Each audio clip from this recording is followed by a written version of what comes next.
Hello everyone, James Storm, the guerrilla filmmaker here. You know, ever since I was a young filmmaker, I was obsessed with stories and films of the historical nature. In my mind, film was the ultimate device for bringing history to life. It was a window that allowed me to see for myself worlds that have long since vanished. You know, it's the quest of many filmmakers to recreate great historical events on the big screen. In fact, most of my earliest backyard films were medieval epics. In 1994, I created one of my most notorious films to date, Vlad, the historical account of the bloodthirsty warlord whose violent legacy is much darker and much more sinister than any of the fictional tales have ever told.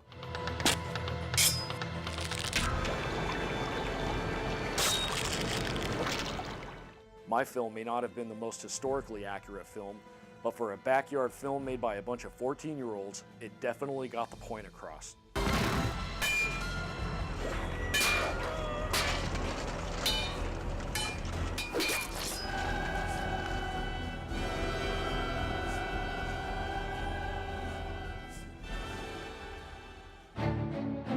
I always knew that when the time was right, I would return to the medieval action-adventure genre that I always loved the most. That's why I'm proud to present JS Company Productions' latest feature film project, The Ulfid Nar. However, taking on a project of this magnitude requires an unprecedented level of historical detail. That's why JS Company Productions has recruited master historian Barry Jacobsen onto the Ulfid Nar project. With his expertise, we have gotten to work creating our most stunning, exciting, and visually realistic period film to date. I'm Barry Jacobsen. I'm the historical consultant on the project. It's an exciting project. I was brought on to make sure that the film didn't get too far off the historical model.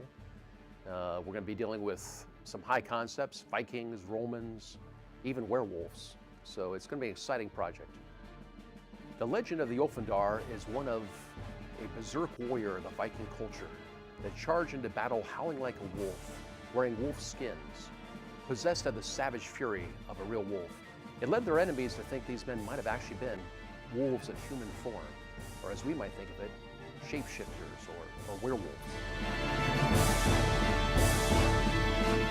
My background is one of special operations. I was 8 years in special forces, 43 years a reenactor in medieval combats. We fought with medieval weapons. We engaged in Viking, Spartan, medieval reenactment. We fought with real weapons. We fought at close quarter combat with real armor, real weapons, men actually fighting in battle lines, shields locked, smashing into each other. Warfare wasn't the chaotic, swirling mess you see in films like Braveheart. These were lines of men charging into each other, shields locked, spears, sword, battle axes raining down upon them. That's the kind of violence and the kind of realism we want to bring to this project. As you have a combination of sci-fi, historical action, drama. It's all wrapped into one really neat package. This is where Roman meets Viking meets werewolf. It just doesn't get any better than that. I'm a historical consultant. I have advised on projects like Deadliest Warrior. What I bring to the project is a sense of historical realism. These Romans are going to look like what the Romans actually looked like. The Vikings are going to look like real Vikings, not your usual Hollywood Viking. Hopefully between the Vikings, the Romans, and the werewolves, we'll put together quite a neat package.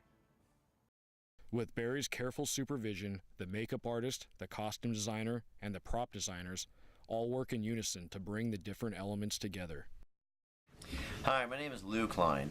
I've actually been a stuntman, FX man, and I've worked in the film and TV business for about 20 years, I'd say. You need that kind of personality that knows a little bit of everything, you know.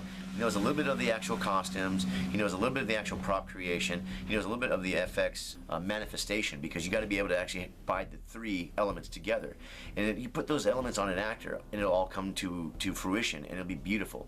If you don't do that properly, you have problems. And I do mean, like, if one department isn't understanding what another department wants.